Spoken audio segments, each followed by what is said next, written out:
Welcome to another episode of Look Back Laughs. Today on the show, we're going to look back at the amazing career, decades long, major influence in my comedy career, and made a major difference in generations of comedians. We're going to look back at the career of David Letterman today on Look Back Laughs.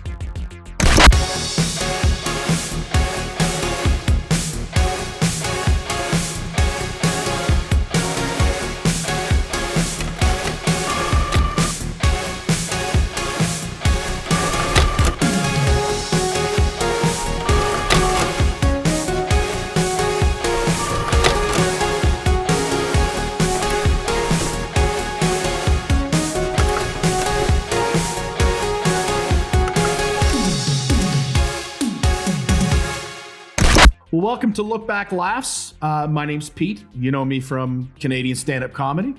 I've done some shows. And Look Back Laughs is an opportunity for my buddy Scott and I to get together and look back at the career of comedians and comedies that have influenced me. The people who lit that little spark that got me into comedy. And with me, as always, is my buddy Scott, who's over in Korea. Hello, Scott. Hey, how's it going? How's things going over there? Oh, but it's we're in our 11th month of lockdown right now, and it's brutal. I'm very glad that we have this little comedy outlet to get some creative juices flowing. But I'm antsy. I'm ready to hit the road again. I'm ready to. We're definitely social distancing, so you couldn't be more socially distanced right now. You are in, and I always forget the name of the town that you're in Korea. Right, Masan. Masan, you're in Masan, and I'm in Calgary, Alberta, Canada. So you can't get much more socially distanced than that right there. No. So this show, we look back at the career of someone who's inspired me over the years. And I can't think of a bigger influence than who we're talking about today. We're going to talk about David Letterman. My God, David Letterman. So to kick it off, how do we kick it off, Scott? Let's look back and check out some of David Letterman's past work and career. So, Pete, what's your first memory of David Letterman? Like, how did you get introduced to his, I'm guessing, Late Night with David Letterman? It would be Late Night with David Letterman for sure. How would I have discovered? I was young. I was probably 13 or 14 when I discovered Late Night with David Letterman. I think it was one of those nights where I was just up late. I was probably sick from school, so I was up late. And because Late Night with David Letterman came on at 12:30 at night. And I just remembered it felt like a show where the people who actually made television just took some time off. Like, it just felt like David Letterman and Paul Shaffer and like a ragtag crew of like a handful of people were just making television in New York City, and it was cool, and it was underground, and it was immediately I was like, I am all about this. And from there, I remember recording it every night, and then all through my high school career, recorded every episode of David Letterman, and then would come home at lunchtime and watch Letterman every day at lunch, and it was absolutely one of the parts of my education growing up was watching Late Night with David Letterman. So is that like the first, say, late night talk show that you got into, or did you see other ones before? Like, yeah, I guess Johnny Carson was exactly in the tail end when we were around 13, 14. That's years right. old. Yeah, I mean, yeah, David Letterman felt like the cool version of a late night talk show, right? We had Johnny Carson, and everybody loved Johnny Carson, obviously, but he was, the old school. Like, he was the establishment. It was the, you felt like, if you were on that TV show, you were part of show business. Whereas with Dave, he would have like lunatics on that show. Like, he would have stupid pet tricks. He would have pranks that he would do on the show. Like, it was something completely the antithesis of what the Tonight Show was. And also back then, I think we only had the Tonight Show and Late Night with David Letterman. I think that was the two talk shows that we had, right? Yeah, it would have been just before Jay Leno took over, right? From that's right, yeah. Carson, and then, I think it was Johnny Carson. And then Conan O'Brien came along, and then now there's there's got to be like 9 late night talk shows that are running constantly, right? And none of them come close to Letterman. Nobody comes close to the punk rock sensibilities of what Letterman did. Like, it always felt like somebody was going to come and shut that show down any minute now, because it was just that chaotic. It was not chaotic, it's the wrong word, but it felt like bucking the system. Like, it felt like, punk rock. It was, David Letterman would make fun of GE, which was the parent company of NBC. Like, that was taking a shot at the boss every day on, I don't see that sensibility happening with James Corden. I don't see that happening. I think everyone plays it really safe on late night now, and it's to the detriment of what that format can do. I think Jimmy Kimmel does the closest, carrying on the big footsteps of David Letterman. But Dave was the king, and absolutely. And you mentioned like stupid pet. Was it stupid pet tricks and stuff like that? Yeah. That's all part of like the opening monologue kind of thing. What are some of your memories of, like, not guests, but like his opening monologues, or like, the stuff they did before to open the show, let's say? Well, I remember, I think, like, again, like one of the first memories I have of David Letterman was throwing pumpkins off the NBC building. Like, it was like, what 14-year-old boy is not going to love that? He had one of his stage hands had like a box above the desk, and every night they would pull a string and something would come crashing out of that box. It was just like weird, funny, bizarre things that would not be on Johnny Carson. That's for sure. Johnny Carson wouldn't put a camera on a monkey and let him run through the studio. The monkey cam. It was just fun, silly rock and roll is what it was. Stupid pet tricks. I mean, even the title "Stupid Pet Tricks" was, like a thumb of the, thumbing the nose at actual show business. It's not pet tricks. It's stupid pet tricks. It was, you're laughing right away. And then stupid human tricks, obviously. Yeah. Yeah, and I remember. I think the band was important too. Like, it was Paul Shaffer and the band. I don't remember what the band was called, but well, they had a few names. So when I first got into Late Night with David Letterman, it was Paul Shaffer and the World's Most Dangerous Band, and that came from who was the wrestler? Dave saw a professional wrestler back in the day, and he was introduced as the World's Most Dangerous Man. And he loved that title. So it wasn't Jerry the King Lawler, was it? It might have been Jerry the King Lawler. That's the one. He was a wrestler that slapped. Yeah. What's his name? Kaufman? Dandy Kaufman. Yeah. Was he introduced as the World's Most Dangerous Man? I don't recall that, but I'm just trying to think. It was a wrestler, and Dave got such a kick out of that anyway that Paul Shaffer and his band used that as the title of the band, and then it became they moved over to CBS, and it became the CBS Orchestra. I always found that band interesting because when they had musical guests on, that band usually played with either the band, with the band or in place of the band. That's right. Yeah. You don't. I mean, it's funny to think, but I think now, I don't think that's been done since then, does it? I mean, they were phenomenal musicians, all those guys. Man, I miss Late Night with David Letterman. This is it's another great perk of the show, is just like reliving some of these amazing, milestones in my life. Like thinking back to Late Night with David Letterman, like it was mandatory viewing every night. Like I watched Letterman every night. I don't have that I don't think anybody has that with what's happening. Like who's going to watch every episode of Colbert and every episode of, Seth Meyers and Conan O'Brien, and like it's too much going on, right? Letterman was it was a milestone, man. It was cool. It was cool. I think I got introduced to Letterman mostly via you, early high school, because you were into it so much. Mm-hmm. And I guess when you moved to New York City, you obviously probably went down shortly after getting there to try to see Letterman live. He was still at NBC Studios then, right? He was at NBC Studios. I forget which floor he was on. I just remember, too, like the first time I ever did stand-up, I remember reading that David Letterman had performed, the very first time he did stand-up, he performed in wrestling shoes. He wore, wrestling shoes.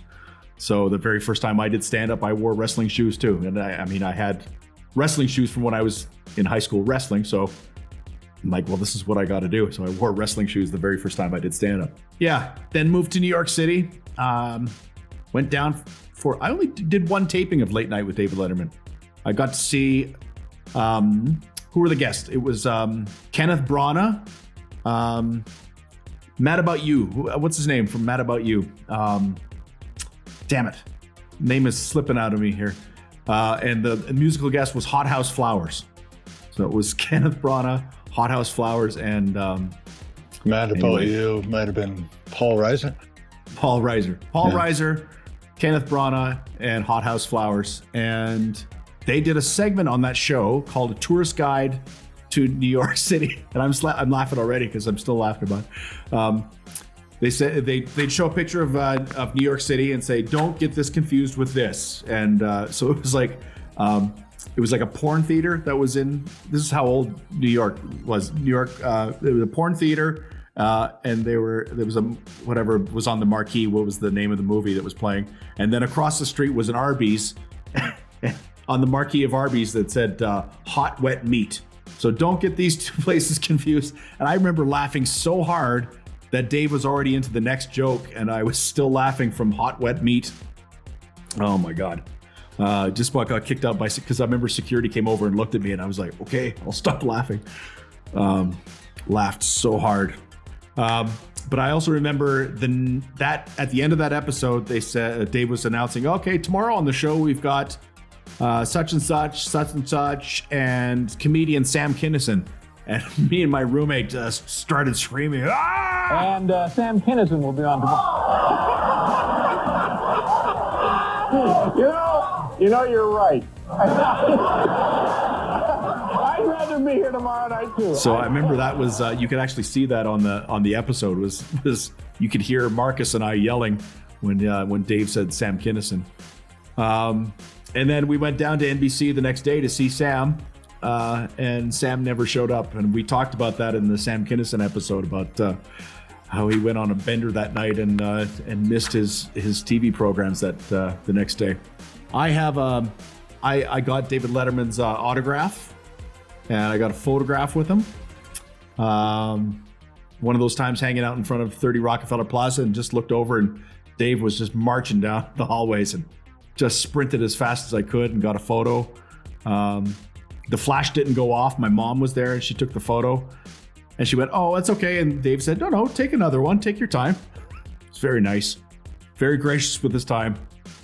Yeah, when I visited you in New York, I got to see Letterman too. I went down for a taping. It was not with you, it was with your roommate. It might have been Marcus. Right. Might have been Marcus, yeah. Right. And so I was amazed. Like, it's the first time I saw, I saw Saturday Night Live maybe a couple nights before that, but I was amazed of how the band and stuff warmed up the audience and somebody else came out to warm up the audience and all the production that went into it beforehand. Yeah.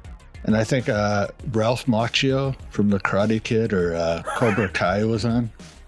Okay, and, that was the guest, yeah? Yeah. And, was he the first guest? No, he was the last guest. Last guest. I don't remember who the musical band was, and then I don't remember the name. It was a U.S. Olympic speed skating. Oh. I don't remember her name, but what they did in that episode, the back hallway in NBC there, they froze it. So it was like a long frozen hallway. See? So cool. And they had her speed skate down the hallway as fast as she could. And I think she wiped out. Yeah. But see, this, again, just another example of you're not going to see, Seth Meyers isn't going to do that. You know what I mean? It was punk rock, man.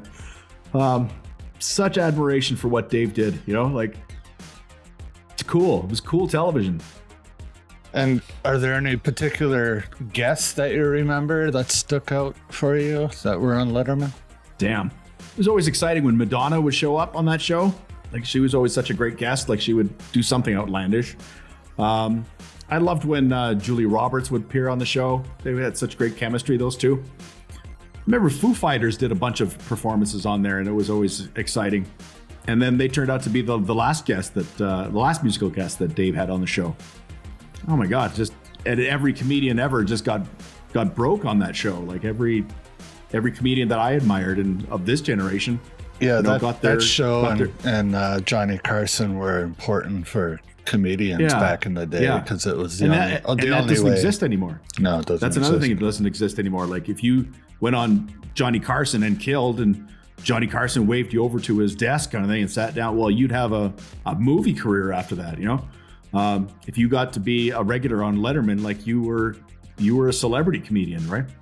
Nowadays, I there's a dozen comics that I know that have done late night talk shows, and they're middling at Yuck Yuck's Ajax next weekend. Like it's not the same fame machine that. No. So back in the day, comics had to have that 2 to 5 minute clean act that they could do on television.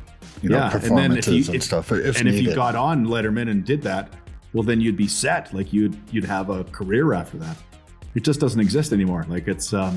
There were some classic moments on Letterman with guests. I mean, there was the Drew Barrymore episode where she jumped up on the desk and flashed her boobs. That's right. Yeah. And I mentioned before the what's his name slapping Andy Kaufman. Oh yeah, that's again back in the late night days, right? They still play that on whether was it real or was it an act? Who knows? But the slap was real. There's no doubt that. Yeah, Jerry Lawler slapped the hell out of Andy Kaufman. Like, well, we're not privy to it, so we'll never know the actual truth. But the slap was real. Whether Andy was prepared for it is another story. One of my favorite guests that was on, I think, he probably made about 5 to 6 appearances on old Letterman, like back in NBC, was Tom Savini. And he used to bring out, his different masks and things that he made on each time he was on. And one of the times he brought out the Jason figure, I think it was from Friday the 13th Part 4, where he gets the machete in the side and slides down. Okay. But he used to do things to Letterman that were pretty gross. Like he actually lit Letterman's hand on fire. He put this gel on it. And then he put on a vest or a jacket with what do they call it? Where they shoot a little explosion shoots blood. Oh yeah, so, scrub or something like that. A squib, yeah, it's a squib. So they put that on Letterman, and he went to shoot him, and it actually kind of hurts. So it freaked Letterman out. Okay. But I used to love seeing that because that's what that's what I was into back in that time. Oh, we still are. As a matter of fact, Scott, you sent me a cameo from Tom Savini for my birthday this year, and I played it probably 500 times since I got it. I loved it. Yeah, it's funny because after you sent me that, I did a little search for Tom Savini and then came across all those appearances on late night, and I hadn't seen them like. Yeah, I think there's a clip on YouTube if people want to look it up, or I'll link it below. But it's all of his appearances put together type thing. Oh yeah, okay, cool. So. Yeah, he was a great guest on late night. So we mentioned, all the late night shows that are on today, and there was obviously other ones that came after Letterman, and like you said, Conan and stuff. But what exactly was it about Letterman that made him stick in your mind, do you think, or made him your favorite? Like, how has he influenced you? Why did you pick Letterman for doing this episode? Wow, that's great. Great question. I think Dave just had a little bit of a chip on his shoulder. I think Dave just had like a little punk rock sensibility. I keep saying that, but it's really true. Like I felt like Dave really wanted to thumb his nose at show business. It really felt like, he wanted to put on the best show he could, but it was also like he wasn't gonna toe the line with what NBC wanted. Like he wasn't gonna, like if a guest wasn't interesting, he would throw them under the bus. Like it was always real. It was always a very real show to me. It was never, the shiny floor and the big fake smiles and the, like a variety show back in the 70s. Dave felt real. It felt, he felt genuine to me, and he still does. Like, I'm still enjoying his Netflix show. My next guest needs no introduction, but I sure do miss that the late night format. And of course, he moved over to CBS in the Ed Sullivan Theater, and continued. I think he had 17 seasons over there before he finally retired.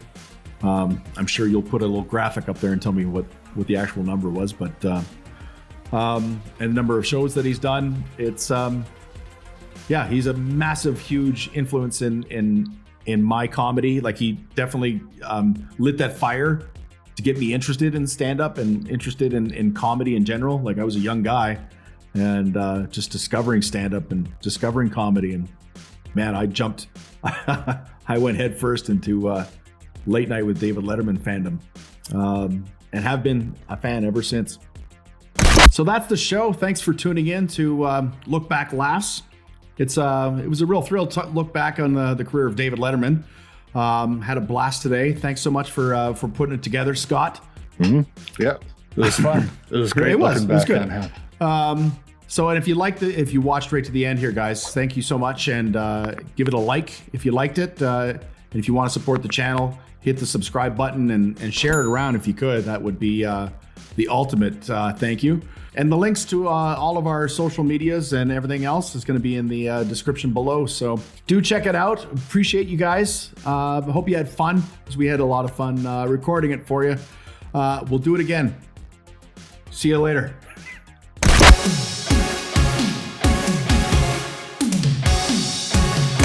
Hey, thanks for watching right to the end, guys. If you want to check out some more videos, they're in the boxes surrounding my head here. And we'll see you again.